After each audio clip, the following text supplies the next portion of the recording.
Right, so this is the Slutsky's equation. Again, we are looking at, so let me just get this part well. So you see, this is the first indifference curve. So this indifference curve is utility, okay? So it is this curve that is between y and x, and it's linked to u here.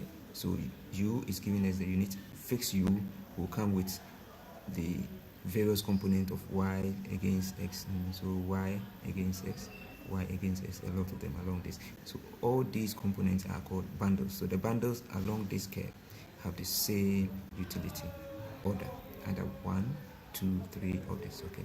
Now, if there's a move from one curve to the next one, maybe as a result of income change, then the utility will also move.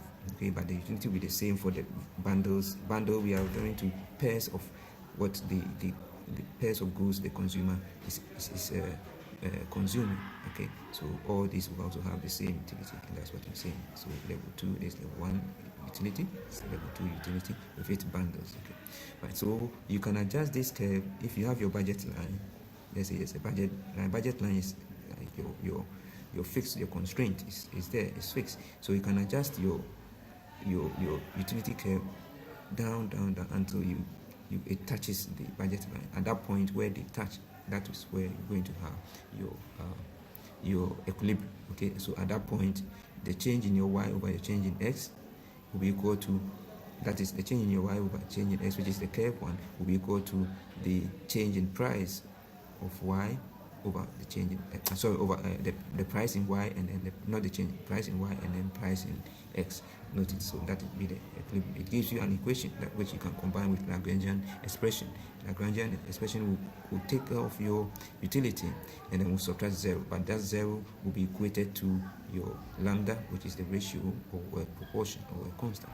Okay, then you have the difference between your budget amount minus your quantity, I mean the total amount you are spending on, which of course will be equal to 0. Okay, right. So once we do that, we set up this equation, Lagrangian expression, with 3 variables, just to ensure we are linking the two curves, the curve and then the line together, so that we have these factors in that equation.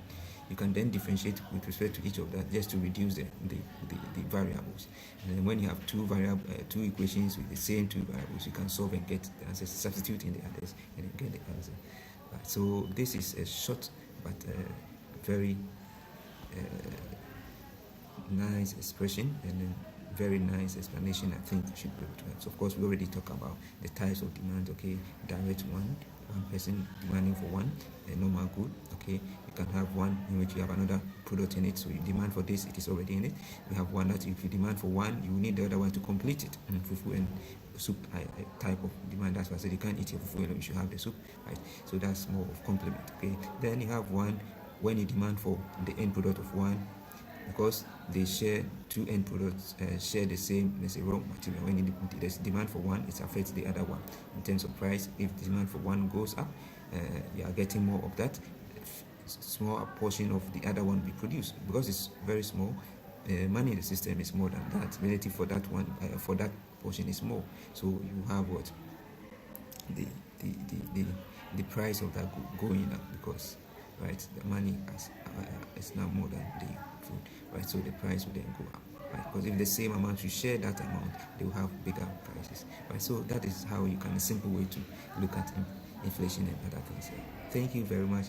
This is just brief now description of this Slutsky's equation, utility, Lagrangian, and then the various forms of solving these questions using the Cobb-Douglas expression, where exponent will be equal to, will sum up to a 1 probability, kind of, okay, fixed, and then you can have your the derivatives that you can get. Of course, we also talk about utility.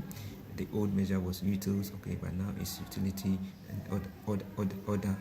Okay, so we are not quantifying it, order 1, order 2, and so just as ordinary one, okay, first, second, okay.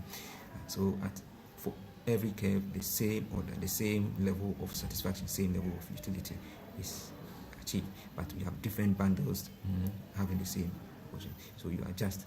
So when you have income, or you have income, increase in income, part we have said here, let me see, then we bring that equation. Okay, so your net here, part to be, so the net change will be part to be substitution, part to be income effect. Okay, together will be that. Right, so we have already expressed, given the expression here. This is a factor coming from maybe your the I, and then differentiation with which will also be a component. So how the the component that you are talking about, how it changes with respect to M. That one is not here, it's not put here, but there's an M here.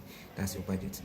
So when budget changes, okay, the response by the good, okay, right, times this one, okay. If you put, and this is also another expression come out. So if you put all this together as a effect, but so this would be dependent on the budget, like the response, which will also, the response will also depend on the elasticity of that demand. Okay, so more or less elasticity related to budget. Okay, budget or the income, right? So that portion plus your substitution will give you the net here.